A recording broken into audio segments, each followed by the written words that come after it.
¡Por Crom! Buenas noches, noctámbulos. Conan en un calabozo y un intento de asesinato. Apaga la luz, toma asiento, que empezamos.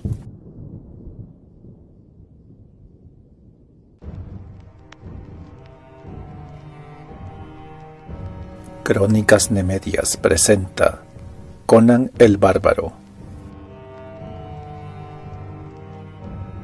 Villanos en la casa, de Robert E. Howard. Un tanto desilusionado acerca de la posibilidad de evitar los obstáculos sobrenaturales que le impiden ejercer tranquilamente su profesión y comprendiendo que Nemedia no es un lugar adecuado para él, Conan encamina nuevamente sus pasos hacia el sur, en dirección a Corintia, donde sigue dedicándose a la apropiación ilegal de bienes ajenos en una de las pequeñas ciudades-estado que forman parte de ese reino. Cuenta ahora con 19 años, se ha vuelto más duro, tiene más experiencia y es más cauteloso que cuando apareció por primera vez en los reinos del sur. Uno huyó, otro murió y un tercero duerme en un lecho dorado. Antiguo poema anónimo. Dur ante una fiesta en la corte. Nabonidus, el sacerdote rojo, que era el verdadero gobernante de la ciudad, tocó cortésmente en el brazo a Murilo, el joven aristócrata. Este se volvió y se encontró con la enigmática mirada del sacerdote, preguntándose cuál sería el significado oculto de ese gesto. Nadie dijo una palabra, pero Nabonidus inclinó la cabeza y le entregó a Murilo un pequeño cofre de oro. El joven noble, sabiendo que Nabonidus no hacía nada sin una razón especial, se excusó a la primera ocasión y regresó apresuradamente a su habitación. Una vez en ella abrió el estuche y vio que contenía la oreja de un hombre, que reconoció por una cicatriz característica. Se sintió bañado en sudor y no tuvo ninguna duda acerca del significado de la mirada del sacerdote rojo.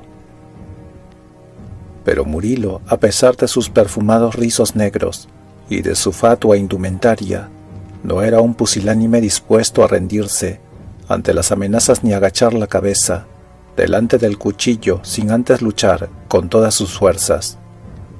No sabía si Nabonidus estaba jugando con él, o si le estaba dando la oportunidad del exilio voluntario, pero el hecho de que él todavía estuviera vivo y en libertad demostraba que se le concedían al menos unas horas, probablemente para que meditase. Sin embargo, él no necesitaba reflexionar para tomar una decisión. Lo que precisaba era una herramienta, y el destino se la suministró en las tabernas y burdeles de los barrios más sórdidos y miserables de la ciudad. A pesar de que el joven noble se encontraba meditando y temblando de miedo en aquella parte de la ciudad en la que se alzaban los palacios de mármol y marfil con torres de color púrpura de los aristócratas, había un sacerdote de Anu cuyo templo, que se encontraba en el límite con los barrios bajos, era el escenario de algo más que de sentimientos de devoción. Este sacerdote obeso y bien alimentado era a un tiempo encubridor y comprador de objetos robados y confidente de la policía. Prosperaba comerciando con ambas partes, puesto que vivía en el barrio lindante con el distrito llamado El Laberinto, una maraña de callejuelas tortuosas, llenas de lodo, con sórdidos tugurios, frecuentados por los ladrones más osados del reino. Los más audaces eran un hombre de Gunderland, que había desertado de las tropas mercenarias, y un bárbaro de Cimeria. Gracias a la intervención del sacerdote de Anu, el hombre de Gunderland fue apresado y ahorcado en la plaza pública, pero el cimerio consiguió huir, y enterado de la traición del sacerdote, entró una noche en el templo de Anu y le cortó la cabeza al clérigo. Se produjo un gran alboroto en la ciudad, pero la búsqueda del asesino resultó infructuosa, hasta que cierto día una mujer lo traicionó y lo entregó a las autoridades, conduciendo al capitán de la guardia con sus soldados a la habitación en la que se ocultaba el cimerio, a quien encontraron borracho. El bárbaro se despertó estupefacto y reaccionó en forma instantánea y violenta. Destripó de un tajo al capitán, se abrió paso entre sus contrincantes y habría logrado huir de no ser porque sus sentidos aún estaban velados por el alcohol. Desconcertado y medio ciego por el alcohol, el cimerio erró la puerta en su precipitado intento de huida y se golpeó la cabeza contra la pared de piedra con tal violencia que quedó sin sentido. Cuando volvió en sí, se encontraba en la mazmorra más segura de la ciudad, encadenado a la pared con unos grilletes tan poderosos que ni siquiera con su fuerza salvaje podía romper. Murilo llegó a su celda enmascarado y envuelto en un manto negro. El cimerio lo observó atentamente, pensando que se trataba del verdugo enviado para ejecutarlo. Murillo lo sacó de su error y lo miró con el mismo interés. Aún en la semioscuridad del calabozo y encadenado a la pared, resultaba evidente la fuerza primitiva del bárbaro. Su enorme cuerpo y sus piernas y brazos musculosos combinaban la fuerza del oso con la agilidad de la pantera. Debajo de su desordenada cabellera negra, sus ojos azules centellaban con inusitada ferocidad. —¿Te gustaría seguir viviendo? —preguntó Murilo. El bárbaro gruñó con el rostro iluminado por el interés. —Si logro hacerte escapar, ¿me harías un favor? —inquirió el joven aristócrata. El cimerio no contestó, pero la intensidad de su mirada hablaba por él. —Quiero que mates a un hombre —dijo Murilo. —¿A quién? —contestó el cimerio. —A Nabóninus, el sacerdote del rey —dijo Murilo en un susurro. El cimerio no dio muestra de sorpresa ni de turbación. Carecía del temor y de la reverencia hacia la autoridad que la civilización inculca a los hombres. Para él era igual un rey que un mendigo. Tampoco preguntó por qué Murilo había recurrido a él cuando la ciudad estaba llena de asesinos, especialmente en los bajos fondos. —¿Cuándo podré escapar? —preguntó el cimerio. —Dentro de 1 hora. Por la noche no hay más que un guardia en esta parte del calabozo. Es posible sobornarlo. Es decir, ya ha sido sobornado. Verás, aquí están las llaves para liberarte de tus cadenas. Yo te las quitaré, y 1 hora después de que yo me haya marchado, Atticus, el centinela, abrirá la puerta de tu celda. Debes atarlo con tiras hechas de tu propia túnica, de modo que cuando lo encuentren, las autoridades piensen que fuiste rescatado desde el exterior y no sospechen de él. Dirígete enseguida a la casa del sacerdote rojo y mátalo. Luego ve a la madriguera del ratón, donde te esperará un hombre que te entregará una bolsa de oro y un caballo.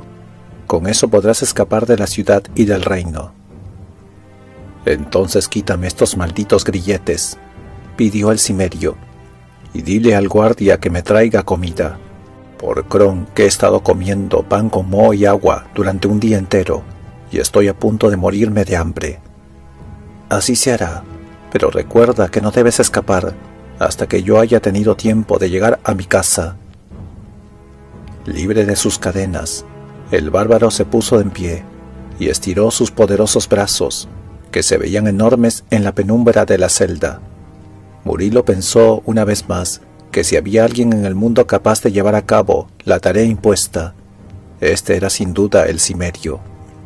Después de darle algunas instrucciones más, el noble abandonó la prisión, no sin antes ordenarle a Atticus que le llevara un buen plato de carne y cerveza al prisionero.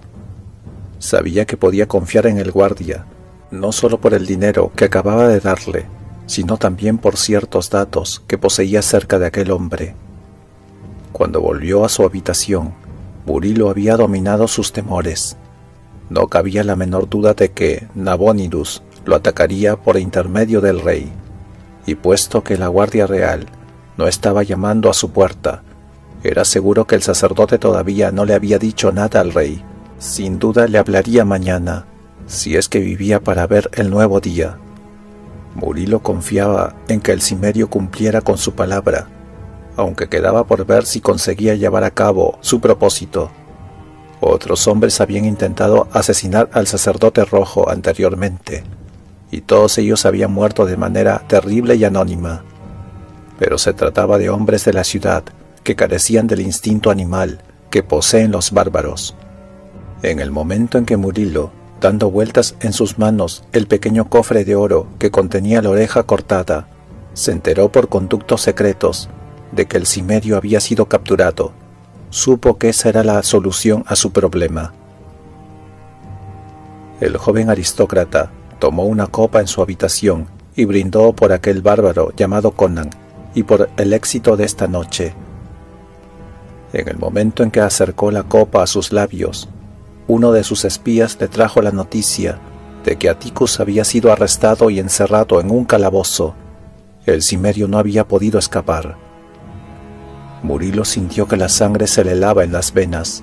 Veía la mano de Nabonidus en este giro imprevisto del destino, y comenzó a sentirse terriblemente obsesionado por la idea de que el sacerdote rojo era sobrehumano, un hechicero que leía en la mente de sus víctimas y las manejaba con hilos como si fueran títeres.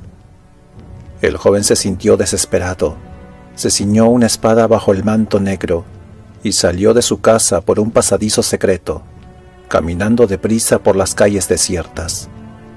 Era medianoche cuando llegó a la mansión de Nabonidus, que se perfilaba en la oscuridad, en los jardines rodeados de vallas que la separaban de las casas adyacentes. El muro era alto, aunque no imposible de escalar. Nabonidus no confiaba solo en simples barreras de piedra. Lo temible era que se hallaba dentro de esos muros. Murilo no sabía exactamente qué era.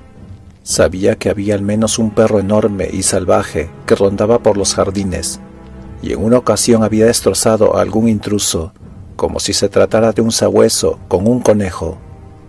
No podía imaginar qué más podía haber allí. Quienes habían entrado en aquella casa por breves y legítimos asuntos de negocios contaban que la casa de Nabonidus estaba llena de criados. En realidad mencionaban haber visto solo a uno. Se trataba de un hombre alto y silencioso llamado Joka. Habían oído a alguien más, posiblemente un esclavo, dando vueltas por otras dependencias de la casa, pero nadie lo había visto jamás. El mayor enigma de aquella casa misteriosa era Nabonidus mismo, cuyo poder de intriga y dominio de la política internacional lo habían convertido en el hombre más poderoso del reino. El pueblo, el canciller y hasta el rey se movían como marionetas entre sus manos. Murilo escaló el muro y se dejó caer en el jardín, que era una gran extensión de sombras, oscurecidas aún más por los arbustos y el ondulante follaje. No había luces en las ventanas de la casa, que asomaba con aspecto siniestro entre los árboles. El noble se ocultó sigilosa y rápidamente entre los arbustos. Esperaba oír el ladrido del enorme sabueso de un momento a otro y ver aparecer su gigantesco cuerpo desde las sombras. Pensó que la espada le serviría de poco frente a un ataque semejante, pero no vaciló. Daba igual morir entre los colmillos de ese animal que bajo el hacha del verdugo. Tropezó con algo voluminoso y blando. Se inclinó y bajo la tenue luz de las estrellas pudo ver un cuerpo flácido tendido en el suelo. Era el perro que vigilaba los jardines y estaba muerto. Tenía el cuello destrozado y presentaba lo que parecían ser las marcas de unos enormes colmillos. Murilo tuvo la sensación de que ningún ser humano podía haber hecho eso. El animal se había encontrado con un monstruo más salvaje que él. Murilo miró inquieto hacia la extraña vegetación que había a su alrededor y, encogiéndose de hombros, avanzó hacia la silenciosa mansión. La primera puerta que comprobó estaba abierta. Entró sigilosamente con la espada en la mano y se encontró con un largo corredor sombrío, apenas iluminado por una luz que brillaba a través de unas cortinas que había en el extremo opuesto. Un silencio absoluto se cernía sobre aquella casa, Murilo cruzó el salón y se detuvo a observar a través de las cortinas. Vio un cuarto iluminado cuyas ventanas estaban totalmente cubiertas por cortinas de terciopelo, con la finalidad de que no pasara ni un solo rayo de sol. En la habitación no había ningún ser humano, aunque se hallaba en ella un siniestro ocupante. En medio de restos de muebles y de cortinas rotas se podía ver el cadáver de un hombre. Yacía boca abajo, pero la cabeza había sido retorcida de tal modo que su barbilla se apoyaba en el hombro. El rostro contorsionado en una sonrisa macabra parecía mirar de soslayo al horrorizado aristócrata. Por primera vez en la noche, Murilo pareció flaquear. Lanzó una mirada incierta hacia el lugar por el que había venido. La imagen del cepo del verdugo y del hacha le empujaron a seguir, y cruzó la habitación esquivando esa cosa horrorosa que yacía en el centro de la estancia. Aunque nunca había visto a aquel hombre antes, comprendió, por las descripciones que le habían hecho, que se trataba de Joca, el criado de Nabónidos. Se acercó a otra puerta y miró a través de las cortinas hacia el interior de una amplia habitación circular, rodeado por una galería equidistante del brillante suelo y del elevado cielo raso. Este cuarto tenía muebles tan extraordinarios que parecían la habitación de un rey.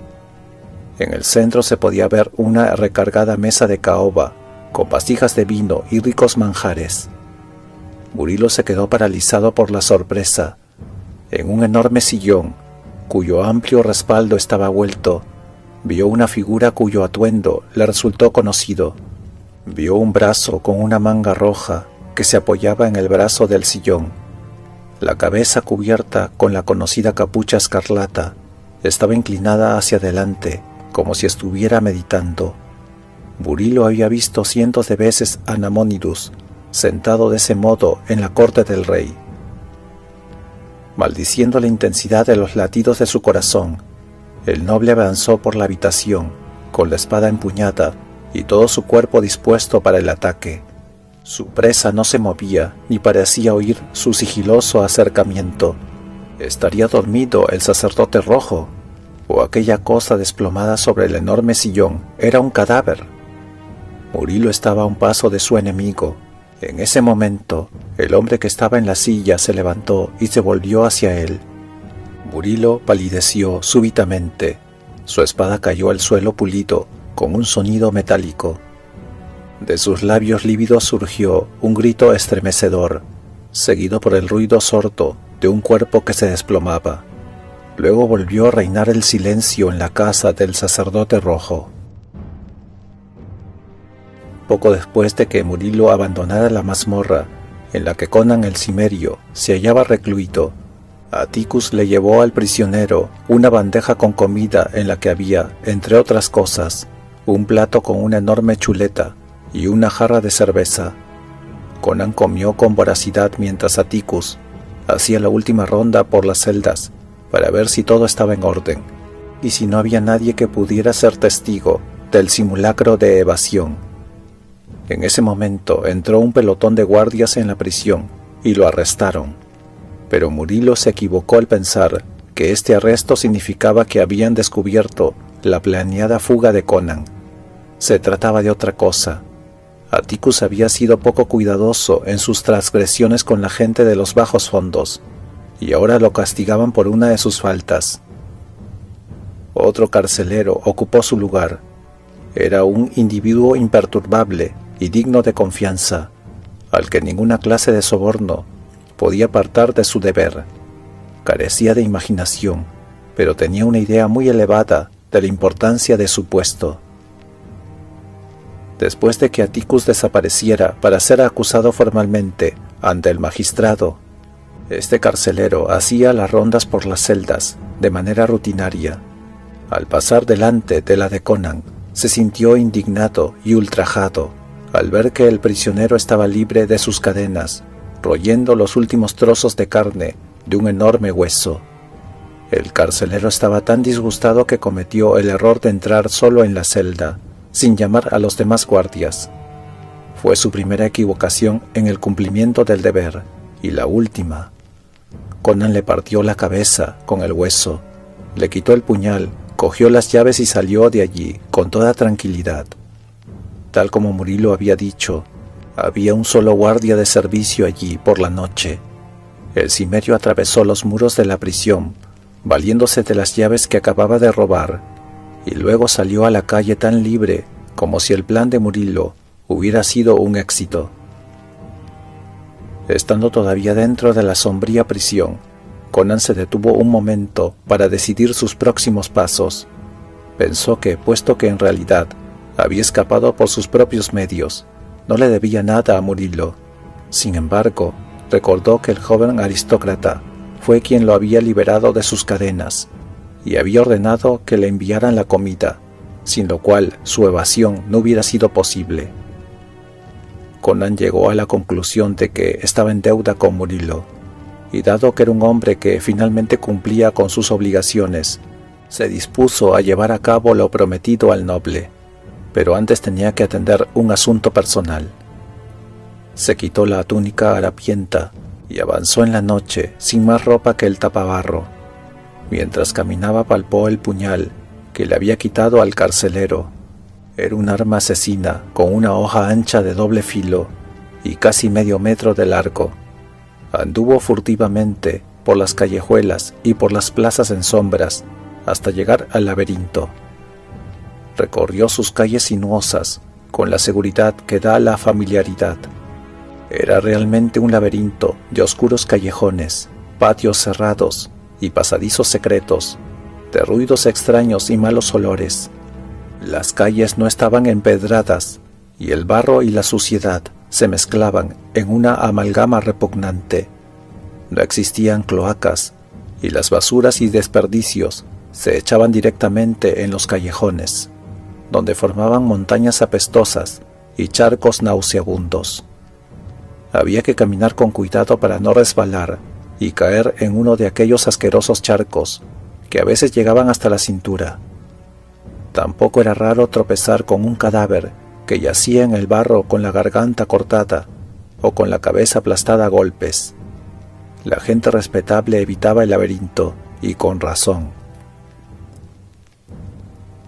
Conan llegó a destino sin ser visto. En el preciso momento en que se marchaba alguien a quien deseaba ver fervientemente, en el momento en que el cimerio entraba furtivamente en el patio de abajo, el nuevo amante de la muchacha, que lo había denunciado a la policía, salía de la alcoba de ella, situada en el primer piso.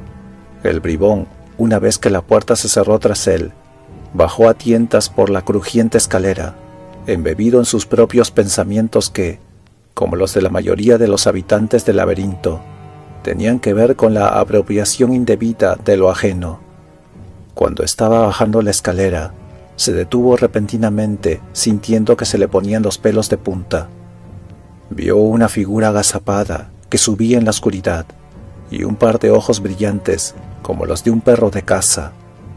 Lo último que oyó en su vida fue una especie de gruñido animal, cuando el hombre se le echó encima y de un corte penetrante le abrió el vientre.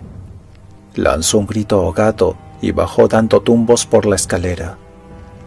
El bárbaro se inclinó sobre el cuerpo por un instante, con aire macabro y los ojos ardiendo en la oscuridad. Sabía que el grito había sido oído, pero la gente del laberinto tenía mucho cuidado de ocuparse solo de sus propios asuntos. Un grito de agonía en su escalera oscura no era nada insólito. Más tarde alguien se aventuraría a averiguar, pero solo después de haber dejado pasar un espacio de tiempo prudencial. Conan subió por la escalera y se detuvo ante una puerta que conocía muy bien.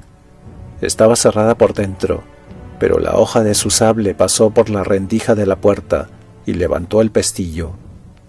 Irrumpió en la habitación, cerrando la puerta a sus espaldas, y se dirigió hacia la muchacha que lo había traicionado, denunciándole a la policía. La moza estaba sentada con las piernas cruzadas sobre la cama deshecha. Palideció súbitamente y lo miró como si fuera una aparición. Había oído el grito de la escalera y vio las manchas de sangre que había en la daga de Conan, pero estaba demasiado aterrada por su suerte para perder el tiempo lamentando el destino cruel que obviamente había tenido su amante. Comenzó a suplicarle que no la matara, pronunciando palabras incoherentes por el terror que la embargaba. Conan no respondió, se limitó a permanecer en su sitio mirándola con ojos ardientes mientras acariciaba la hoja de su puñal con el pulgar. Después cruzó la habitación mientras ella retrocedía hacia la pared, llorando con desesperación y pidiendo piedad.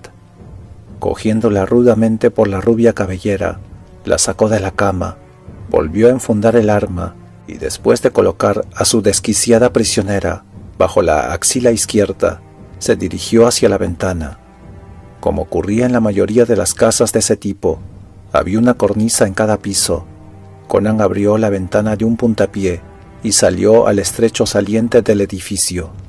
Si hubiera habido alguien allí, habría presenciado el extraño espectáculo de un hombre que se movía con cuidado por la cornisa del edificio, llevando bajo el brazo a una moza semidesnuda que se agitaba y pataleaba. Se hubieran extrañado tanto como la muchacha. Cuando llegó al sitio que consideró adecuado, Conan se detuvo y se apoyó en la pared con la mano libre.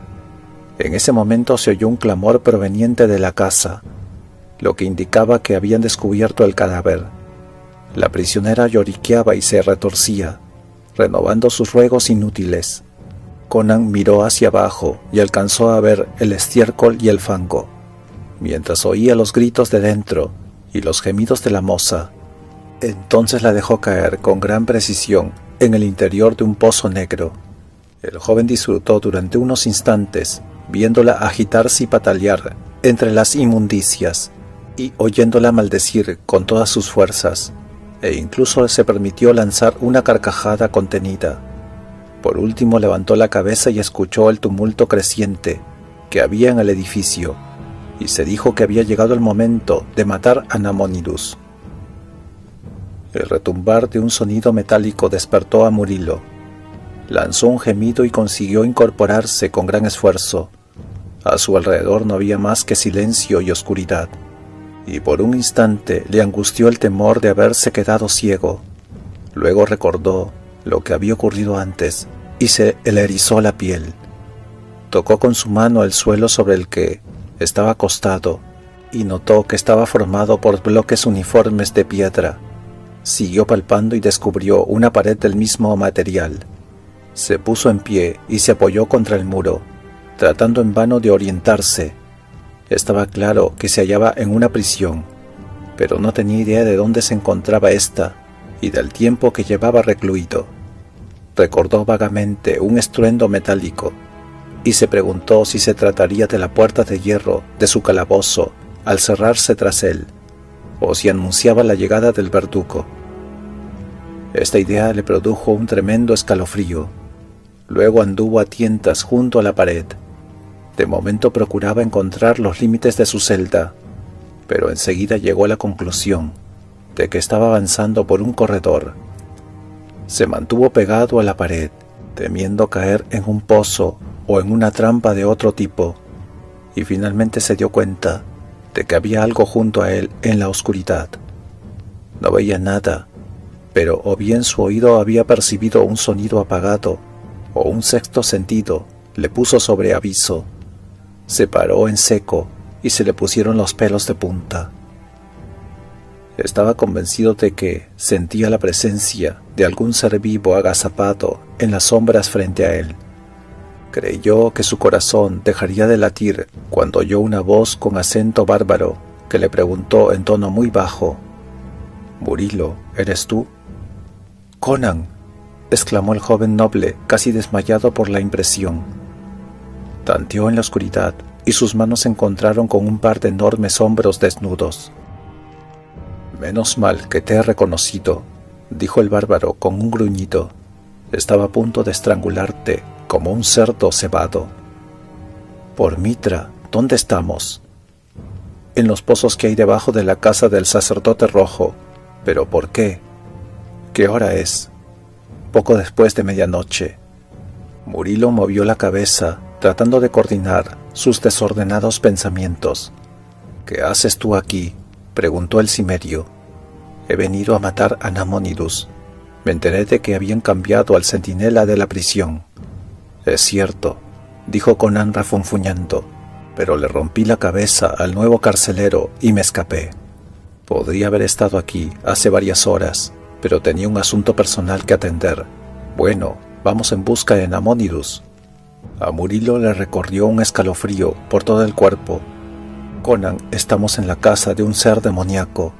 He venido en busca de un enemigo humano, pero encontré a un diablo peludo salido del mismísimo infierno».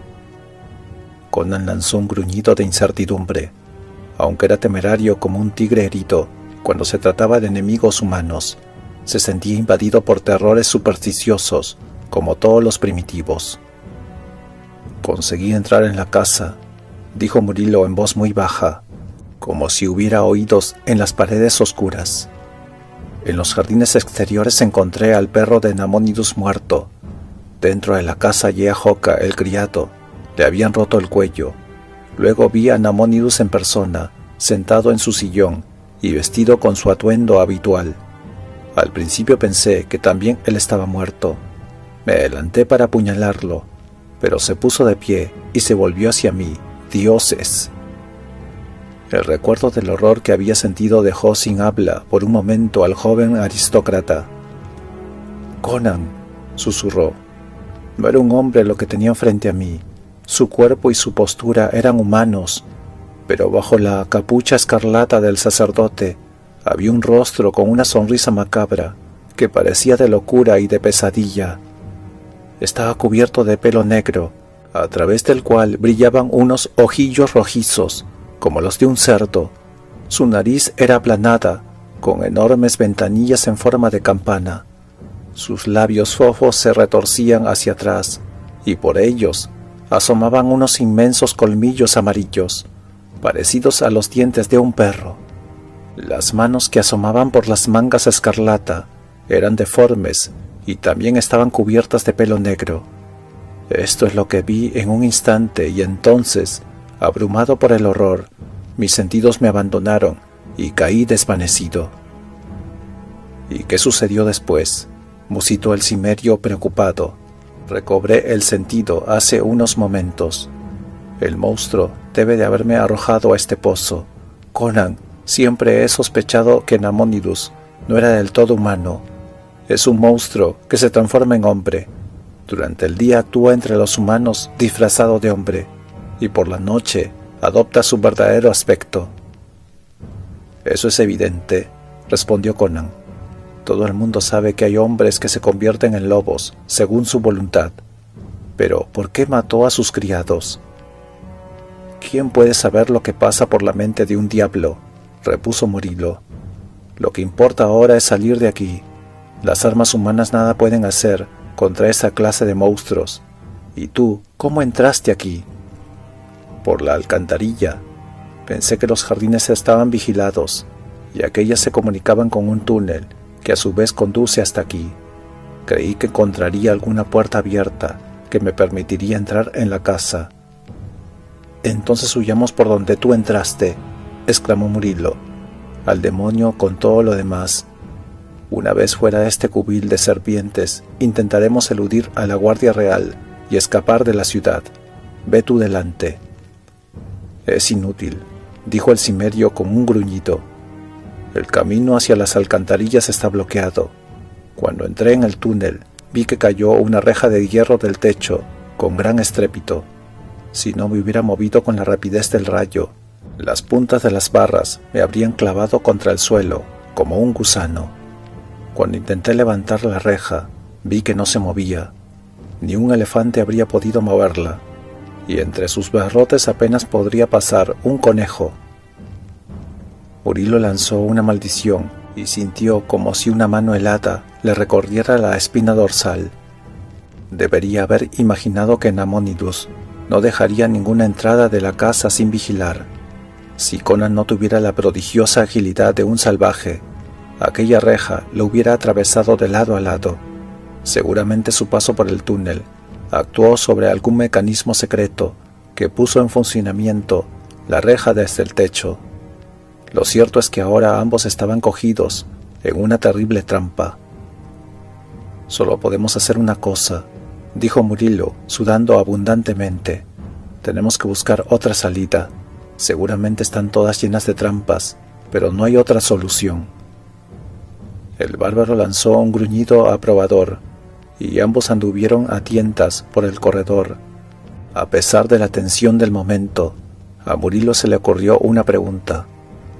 «¿Cómo me reconociste?», le dijo a Conan. «Recordé el olor del perfume que llevabas en el pelo cuando viniste a verme en la celda», respondió Conan. «Lo volví a sentir hace un rato, cuando estaba agazapado en la oscuridad, dispuesto a cortarte en dos». Murilo se acercó un mechón de cabellos negros a la nariz. Aún así el perfume era casi imperceptible para su olfato civilizado. Y entonces comprendió cuán agudos eran los sentidos del bárbaro. Su mano tocó instintivamente la vaina de una espada cuando comenzaron a avanzar a tientas y lanzó una maldición al comprobar que estaba vacía. En ese momento divisaron un tenue fulgor delante de ellos y poco después llegaron a un recodo del pasillo por el que se filtraba una luz grisácea. Ambos miraron del otro lado del recodo y Murilo, que estaba apoyado en su compañero, sintió que el enorme cuerpo del bárbaro se ponía rígido. El joven noble también lo había visto. Se trataba del cuerpo de un hombre semidesnudo que yacía flácido sobre el suelo, apenas iluminado por un resplandor que parecía emanar de un gran disco de plata que había en la pared más alejada. Le resultaba conocida la figura tendida de bruces, lo que hizo que Murilo se abandonara a la conjetura más increíble y monstruosa. Indicándole al cimerio que lo siguiera, se adelantó y se inclinó sobre el cuerpo inerme. Procurando dominar la repugnancia que le producía, se acercó y volvió al cuerpo boca arriba. Se le escapó una maldición de incredulidad, mientras el cimerio gruñía en forma explosiva. «Namónidos, el sacerdote rojo», exclamó Murilo mareado y aturdido por el asombro. «¿Entonces quién?». El sacerdote lanzó unos gemidos e hizo algunos movimientos. Con rapidez felina, Conan se inclinó y apoyó su puñal sobre el corazón del moribundo. Murilo lo cogió por la muñeca y dijo: «Espera, no lo mates todavía». «¿Por qué?», inquirió el cimerio. «Ha abandonado su disfraz de monstruo y ahora duerme. ¿Quieres que despierte y nos haga pedazos?». «No, espera», pidió Murilo, procurando poner en orden sus confusos pensamientos. «Mira, no está durmiendo. ¿Ves ese enorme cardenal que tiene en la sien afeitada? Lo han golpeado y lo han dejado sin sentido. Es probable que lleve aquí varias horas». «Creí haberte oído decir que lo viste en la casa con apariencia de bestia», dijo Conan. «Claro que lo he visto. Si no, está volviendo en sí. Aparta tu daga». «Conan, aquí hay un misterio mucho más recóndito de lo que yo pensaba. Tengo que hablar con este sacerdote antes de matarlo». Namónidos se llevó una mano temblorosa a la sien herida, masculló algo incomprensible y abrió los ojos. Su mirada no tenía expresión alguna, y no parecía entender nada ni reconocer a nadie. Luego, con un espasmo, la vida volvió a sus pupilas y se sentó, mirando asombrado a los dos hombres. Cualquiera que fuese el terrible choque que temporalmente omnibuló la agudísima inteligencia del sacerdote, su cerebro volvió a funcionar con la habitual rapidez y vigor. Sus ojos examinaron en un instante todo lo que le rodeaba y se detuvieron en el rostro de Murilo. «Es un placer para mí que honres mi pobre casa, joven señor», dijo con una risa fría, y luego, observando el enorme cuerpo que se asomaba detrás del hombro del noble, agregó: «Veo que has traído a un valiente. ¿Acaso no te bastaba la espada para sesgar la vida de mi humilde persona?». «Ya basta», repuso Murilo impaciente. «¿Cuánto tiempo llevas aquí?». «Es una pregunta muy peculiar para hacerla a un hombre que acaba de recobrar el conocimiento», respondió el sacerdote. «No sé qué hora es, pero faltaba aproximadamente 1 hora para medianoche cuando fui atacado. Entonces, ¿quién es el que está en tu casa disfrazado con tu ropa?, inquirió Murillo. Este debe de ser Tak, contestó Nabonidus, tocándose con tristeza las heridas. Sí, debe de ser Tak, y con mi ropa, el muy perro. Conan, que no entendía nada, se agitó inquieto y murmuró algo en su lengua. Nabonidus lo miró con extrañeza. Tu valentón armado está impaciente por abrirme el corazón, dijo el sacerdote. Creí que eras lo suficientemente sensato como para escuchar mis advertencias y abandonar la ciudad. ¿Cómo podía saber lo que me esperaba?, repuso Murillo. De todos modos, mis intereses están aquí. Este asesino es buena compañía, murmuró Nabonidus.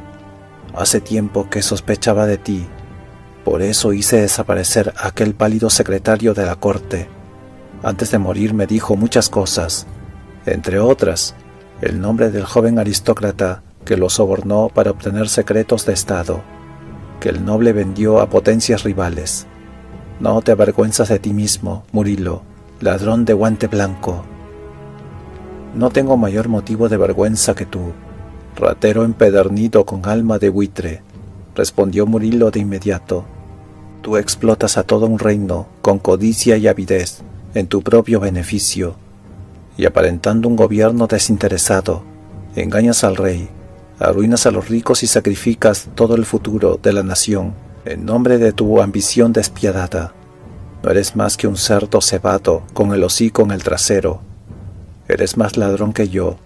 Este Cimerio es el más honesto de los tres, porque roba y asesina abiertamente.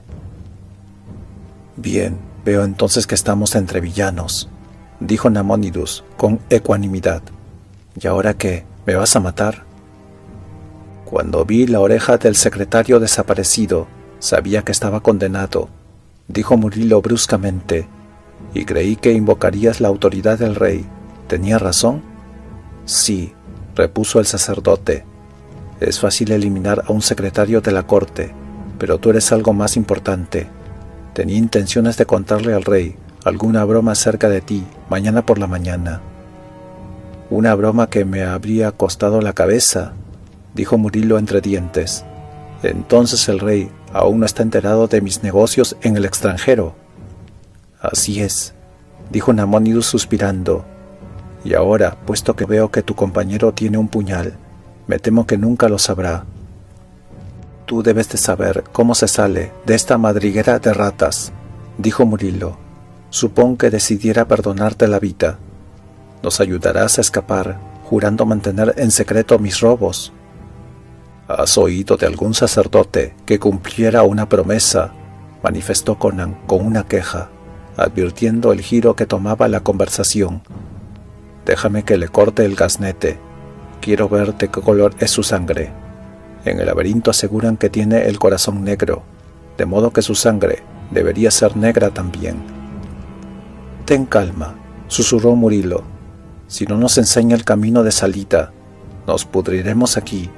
Bien, Nabonidus, ¿qué dices a eso? ¿Qué puede decir un lobo con una pata en la trampa?, dijo riendo el sacerdote. Estoy en vuestras manos, y si hemos de escapar, debemos ayudarnos unos a otros. Juro que si sobrevivimos a esta aventura, olvidaré todos tus negocios turbios. Lo juro por el alma de Mitra. Eso me basta, musitó Murillo. Ni siquiera el sacerdote rojo osaría romper ese juramento. Ahora salgamos de aquí. Mi amigo entró por el túnel, pero una reja cayó detrás de él y bloqueó el camino. ¿Puedes hacer que la levanten? Desde aquí no es posible, replicó el sacerdote. La palanca de control está en el cuarto situado encima del túnel. Hay otra manera de salir de este pozo, que os enseñaré, pero dime, ¿cómo llegaste hasta aquí? Murillo se lo contó en pocas palabras, y Nabonidus hizo un movimiento de asentimiento con la cabeza, tras lo cual se levantó con dificultad. Avanzó cojeando por el corredor, que se ensanchaba formando una enorme habitación, y se acercó al disco de plata. A medida que avanzaban, el resplandor aumentó, aunque sin dejar de ser tenue y velado. Cerca del disco vieron una estrecha escalera que conducía hacia arriba. «Esta es la otra salida», dijo Nabonidus, «y dudo mucho de que la puerta que se halla al final esté cerrada con llave, pero tengo la sensación del que atraviese esa puerta será degollado. Mirad este disco». Lo que parecía ser un disco de plata era en realidad un enorme espejo colocado en la pared. Un complejo sistema de tubos de cobre sobresalían de la pared que estaba encima del disco y se inclinaba hacia abajo en ángulo recto. Al mirar esos tubos, Murillo vio un increíble conjunto de espejos más pequeños. Observó con atención el de mayor tamaño y lanzó una exclamación de asombro. Conan, que miraba por encima de su hombro, emitió un gruñido. Parecían estar mirando a través de una ventana hacia el interior de una habitación bien iluminada. En las paredes había grandes espejos y entre uno y otro se veían tapices de terciopelo. También habían lechos de seda, sillas de ébano y marfil y puertas cubiertas de cortinas que daban a las otras habitaciones. Delante de una puerta desprovista de cortinas había una enorme figura negra sentada que contrastaba grotescamente con la opulencia de la habitación. Murillo sintió nuevamente que la sangre se le helaba en las venas al ver aquella figura espantosa que parecía estar mirándolo directamente a los ojos. Retrocedió involuntariamente del espejo, mientras Conan adelantaba agresivamente la cabeza hasta que sus mandíbulas casi tocaron la superficie. Entonces lanzó algo que pareció ser una amenaza o un reto en lengua bárbara.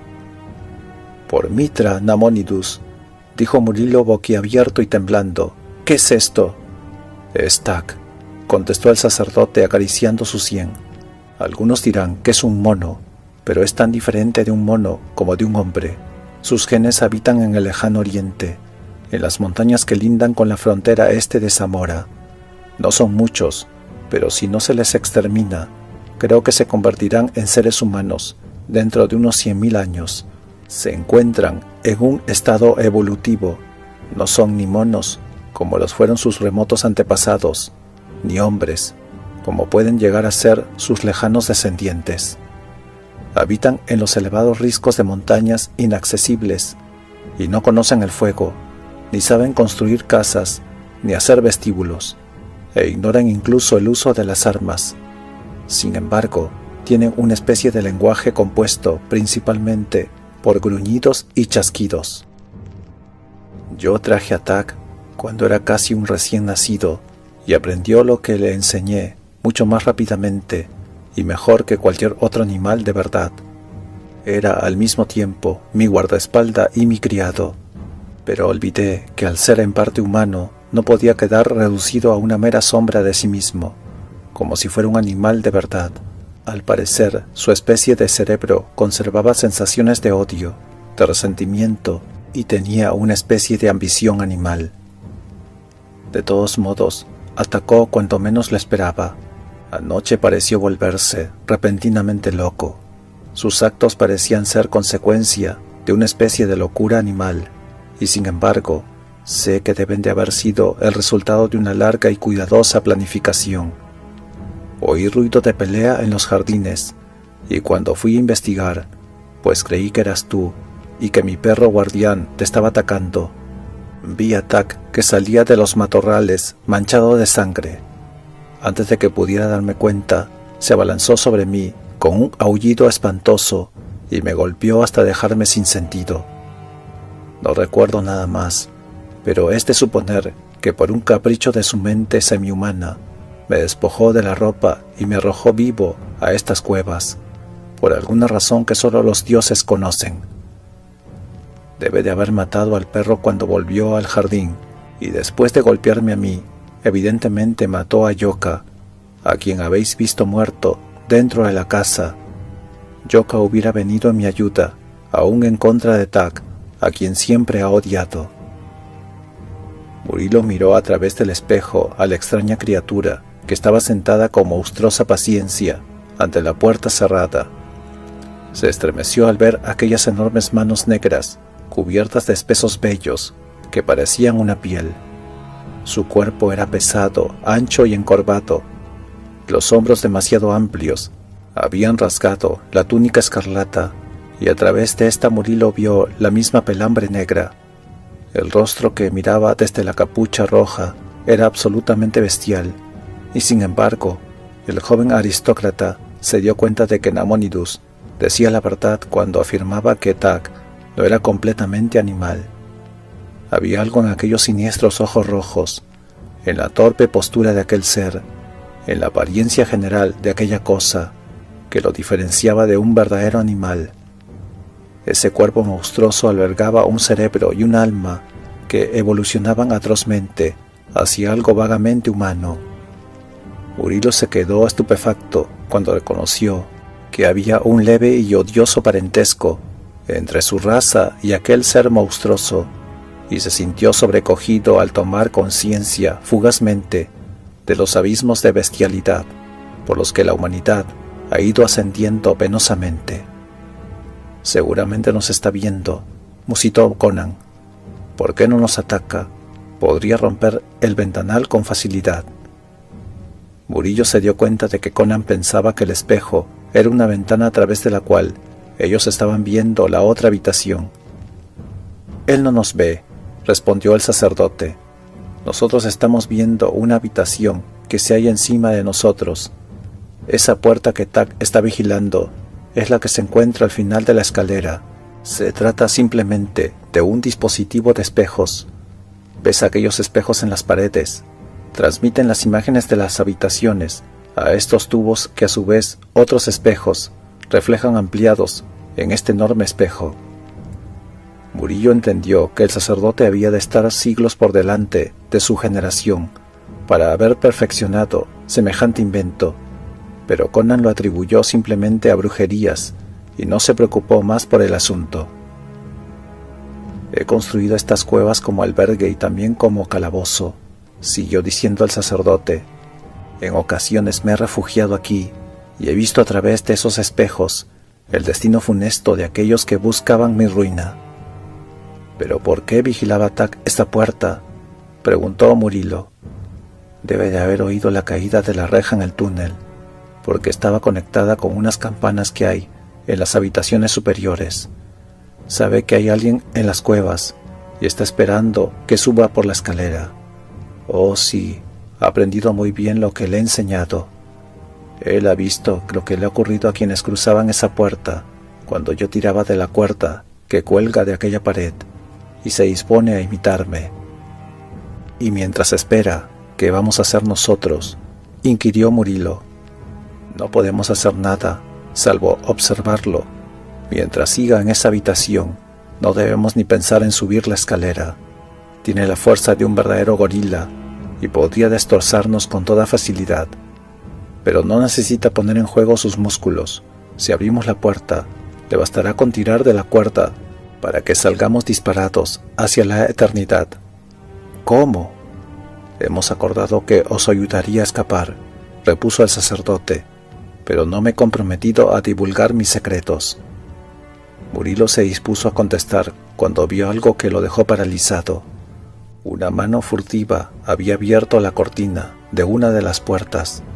En ella apareció un rostro oscuro, cuyos ojos brillantes se clavaron amenazadores en la figura encorvada cubierta con la túnica escarlata.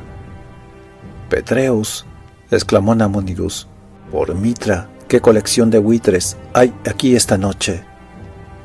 El rostro seguía marcado entre las cortinas abiertas. Por encima del hombro del intruso asomaban otras caras, morenas y delgadas, iluminadas por una siniestra ansiedad.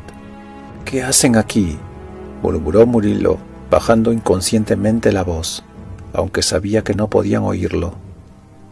«¿Qué pueden estar haciendo Petreus y sus ardientes jóvenes nacionalistas en la casa del sacerdote rojo?», dijo Nabonidus riendo. «Mira con qué avidez contemplan la figura del que consideran su mayor enemigo. Han caído en el mismo error que tú. Va a resultar divertido ver la expresión de sus caras cuando adviertan su equivocación». Murillo no respondió. Todo tenía un aire completamente irreal. Tenía la sensación de estar volviendo a una función de títeres u observando con cierto desapego los actos de los vivos sin ser vistos ni oídos, como si él fuera un fantasma incorpóreo. Vio que Petrus acercó un dedo a sus labios, imponiendo silencio a modo de advertencia, y luego hizo una seña a los demás conspiradores. El joven aristócrata no sabía si Tac era consciente de la presencia de los intrusos. La posición del hombre mono no había cambiado. Seguía sentado de espaldas hacia la puerta por la que entraban sigilosamente los hombres. «Tuvieron la misma idea que tú», le dijo Nabonidus al oído, «solo que por razones patrióticas y no egoístas. Ahora es fácil entrar en mi casa, dado que el perro está muerto. Oh, qué ocasión para liberarme de su amenaza de una vez por todas. Si yo estuviera sentado donde está Tac, un salto hacia la pared, un tirón de la cuerda». Petrus había colocado suavemente un pie en el umbral de la habitación. Sus compañeros lo seguían de cerca, con las relucientes dagas en la mano. Tac se incorporó y se volvió hacia él. El inesperado horror que le produjo su aspecto, cuando esperaban encontrar el odioso pero conocido semblante de Nabonidus, los llenó de espanto, tal como le había sucedido a Murilo. Petreus retrocedió, dando un chillido y empujando a sus compañeros hacia atrás. Estos tropezaron y cayeron unos encima de otros, y en ese instante Tac, salvando la distancia con un salto prodigioso y grotesco, tiró con todas sus fuerzas del grueso cordón de terciopelo que colgaba cerca de la puerta. Inmediatamente se abrieron las cortinas, dejando la puerta libre, y de ésta cayó algo con un singular fulgor plateado. «Lo he recordado», exclamó Nabonidus, lleno de júbilo. «La bestia es semihumana. Me ha visto hacerlo y lo ha recordado. Mirad ahora, mirad». Murilo vio que se trataba de una gruesa lámina de vidrio que había caído sobre la puerta. A través del panel se veían los rostros pálidos de los conspiradores. Petrus tendió las manos hacia adelante como para protegerse del ataque de Tac, y se encontró con la barrera transparente. Por sus gestos parecía estar diciendo algo a sus compañeros. Ahora que las cortinas estaban abiertas, los hombres que se hallaban en la cueva podían ver todo lo que ocurría en la habitación en la que se encontraban los nacionalistas.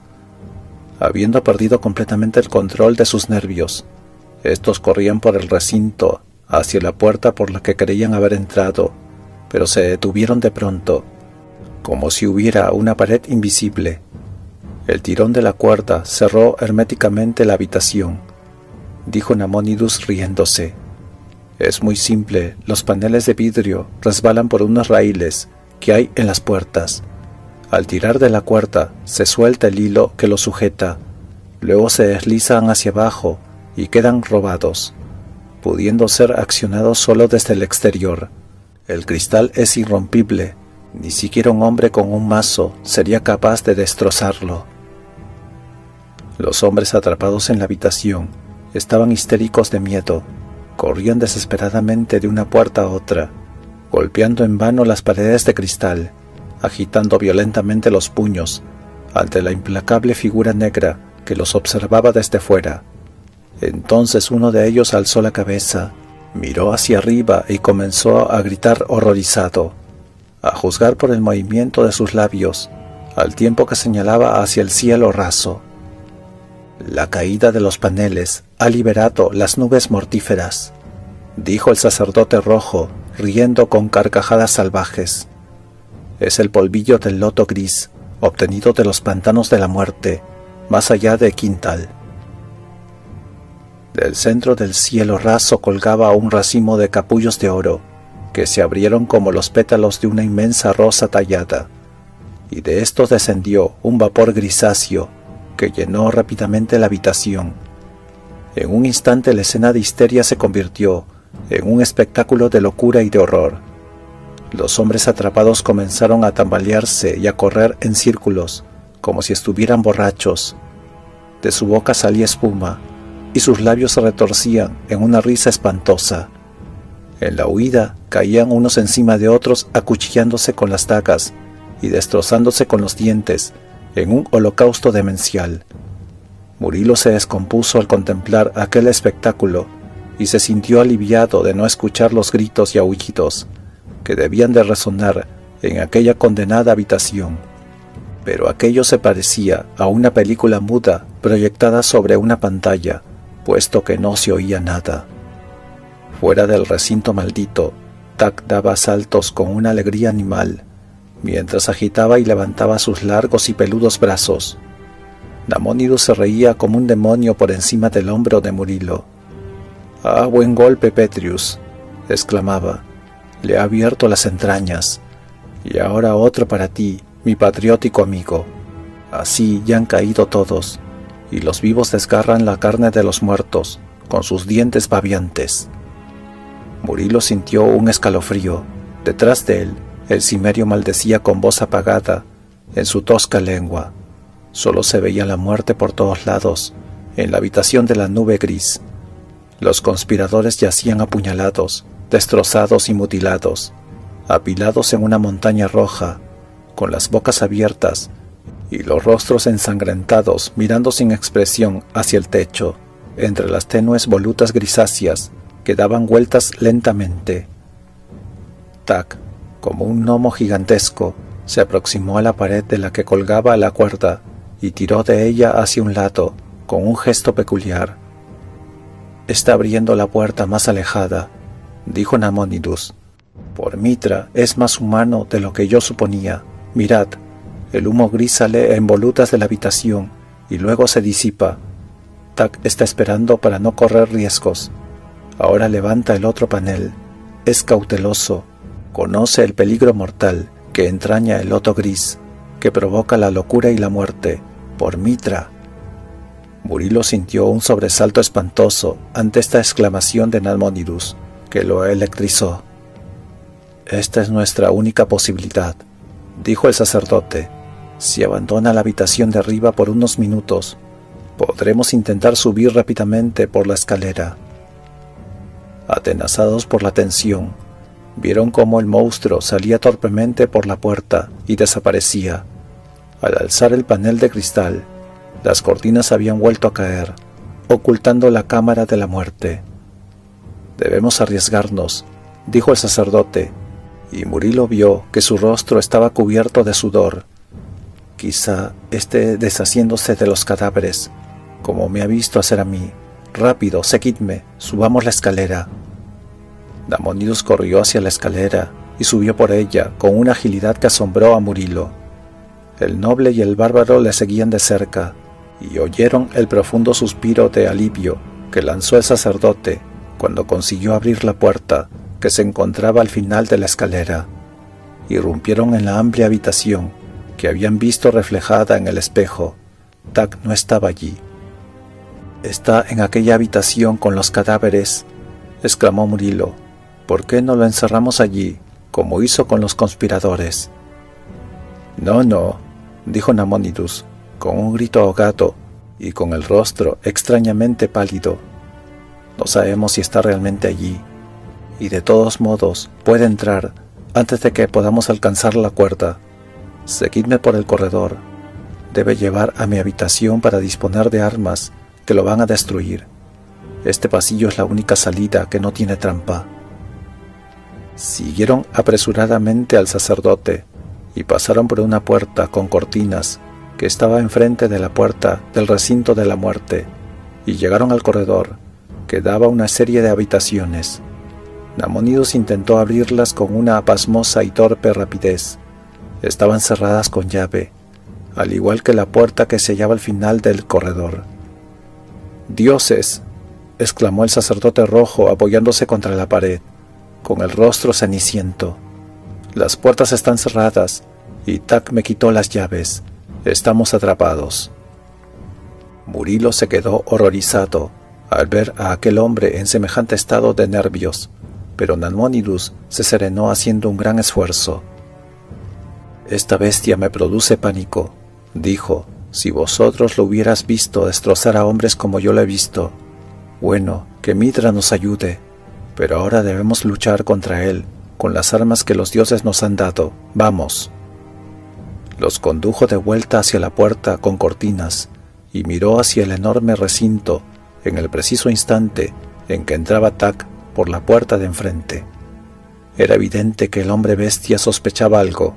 Sus pequeñas orejas se movieron, miró irritado a su alrededor y acercándose a la puerta más cercana, corrió las cortinas para ver si había alguien escondido detrás de ellas.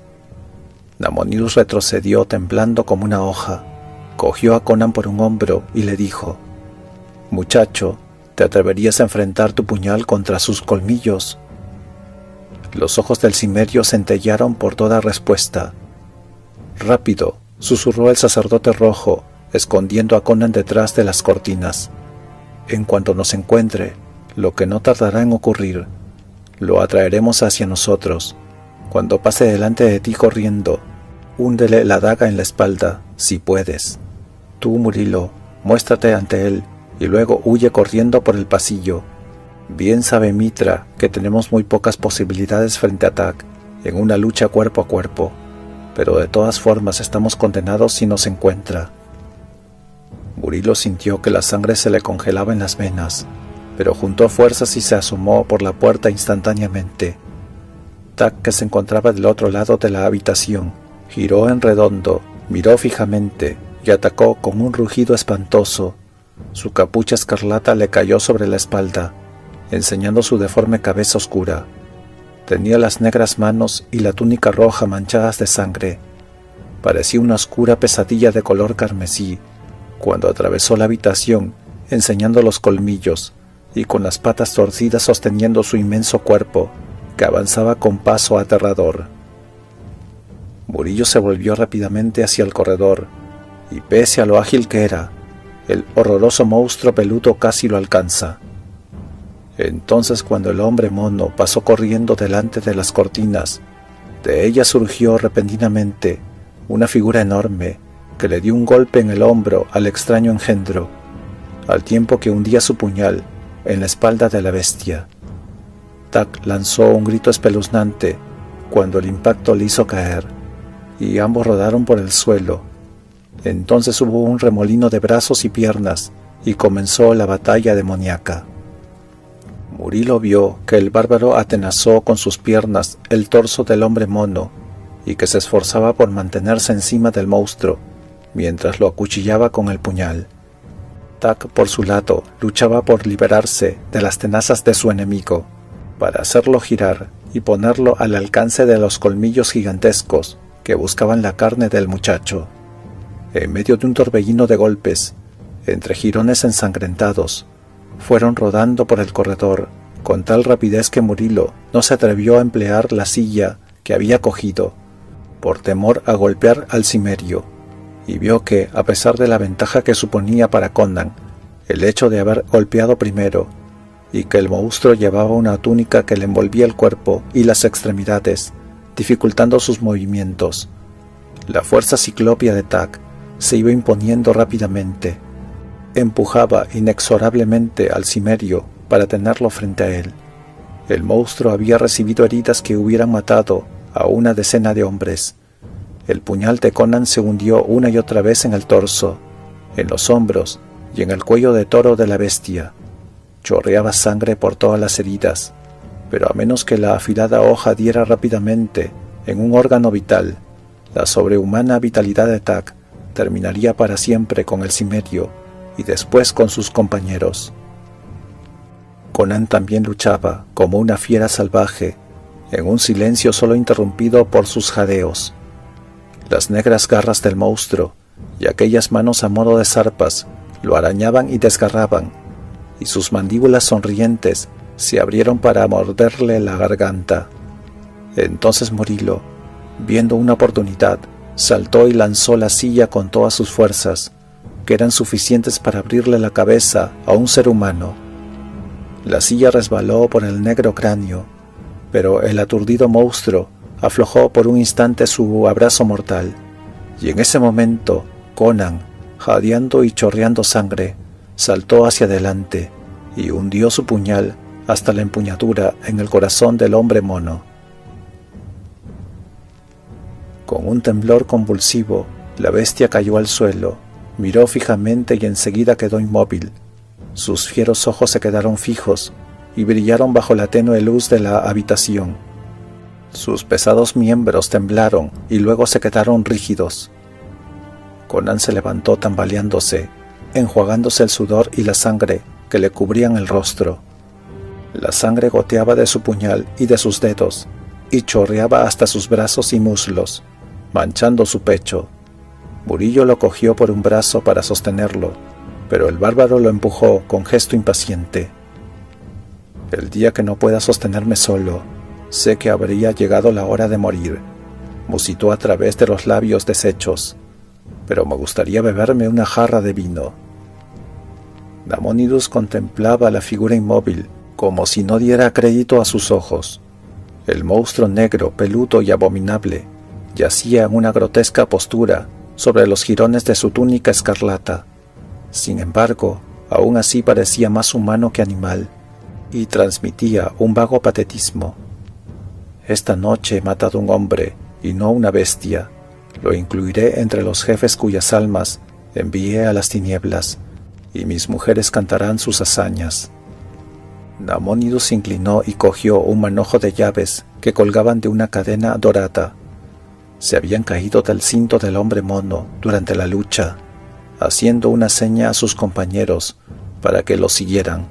Los condujo a una habitación, abrió la puerta y avanzó hacia el interior del recinto, que estaba iluminado como los demás. El sacerdote rojo cogió una vasija de vino de una mesa y llenó las copas de cristal que había allí. Mientras sus compañeros bebían ávidamente, murmuró: «¡Qué noche! Falta poco para que amanezca. ¿Qué vais a hacer, amigos?» «Voy a curar las heridas de Conan, si me traes algunas vendas y bálsamos», dijo Murillo. Nabónidos hizo un movimiento con la cabeza y se dirigió hacia la puerta que daba al corredor. Algo en la inclinación de su cabeza hizo que Murillo lo observara con recelo. Cuando llegó a la puerta, el sacerdote rojo se volvió de improviso. Su rostro se había transmutado, los ojos llamearon con el antiguo fuego y su boca reía quedamente. «Somos todos villanos», dijo con su sarcasmo habitual, «pero no todos somos necios. El único tonto eres tú, Murillo». «¿Qué quieres decir?», preguntó el joven aristócrata, dando unos pasos. «Atrás», gritó Nabónidos con una voz que parecía un látigo. «Si das un paso más te mato». Murillo se quedó helado cuando vio que el sacerdote rojo aferraba una gruesa cuerda de terciopelo que colgaba entre las cortinas, justo al lado de la puerta. «¿Qué clase de traición es esta?», gritó Murillo. «¿Juraste que...?» «Juré que no le contaría al rey nada acerca de ti, pero no prometí que no iba a resolver este asunto por mis propios medios, si podía. ¿Crees que voy a dejar pasar semejante oportunidad? En circunstancias normales, no me atrevería a matarte con mis propias manos, sin contar con la aprobación del rey, pero ahora nadie lo sabrá jamás. Irás a parar a las cubas de ácido junto a Tac y los estúpidos nacionalistas, y nadie sabrá nada. ¡Qué noche! Si bien he perdido algunos valiosos sirvientes, también me he librado de varios enemigos peligrosos. No te muevas, estoy en el umbral y tú no tienes posibilidades de alcanzarme antes de que tire de la cuerda y te envíe al infierno.